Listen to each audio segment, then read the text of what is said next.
ఏంటిది? చిప్స్. ఏంటిది? చిప్స్. చిప్సా?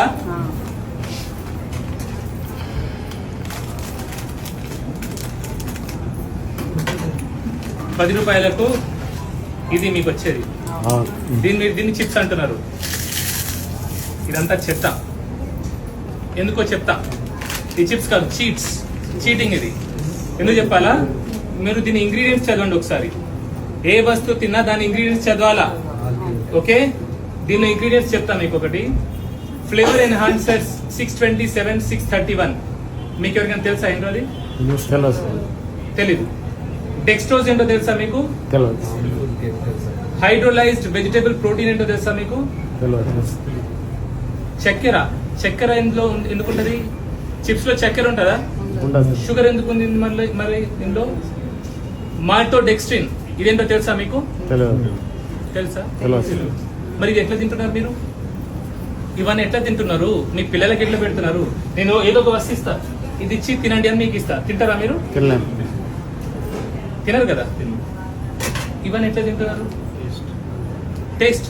అందుకే ఇందులో ఉన్నది ఫ్లేవర్ ఎన్హాన్సర్స్ 627, 631. ఓకే, మీరు చాలా స్మార్ట్ మనుషులు, నాకంటే ఎక్కువ మీకు తెలుసు.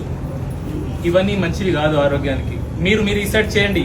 మాల్టోడెక్స్ట్రిన్ సైడ్ ఎఫెక్ట్స్ ఏంటో తెలుసుకోండి, షుగర్ సైడ్ ఎఫెక్ట్స్ ఏంటో తెలుసుకోండి, ఫ్లేవర్ ఎన్హాన్సర్స్ సైడ్ ఎఫెక్ట్స్ ఏదున్నా సరే అది మీరు చదవండి. ఇప్పుడు ఈ చీట్స్ గురించి నేను చెప్పట్లేదు. మీరు కొనే ఏ వస్తువు అయినా సరే దాన్ని మీరు వెనకాల ఇంగ్రీడియంట్స్ ఉంటాయి, వెనక సైడ్. ముందు కనిపించే దాన్ని పోయి మోసపోకండి. వెనక సైడ్ ఏముందో చూడండి,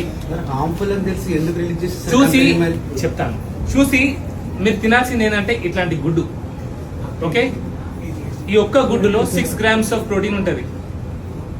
6 grams ఆఫ్ ప్రోటీన్. అది మీకు దీంట్లో దొరుకుతుందా? అందులో మీకు రోగాలు దొరుకుతాయి. ఇందులో ప్రోటీన్ దొరుకుతుంది. ఇందులో vitamin A, D, E, K అన్ని ఉంటాయి. అవునా? మరి ఇది తినాలా, అది తినాలా?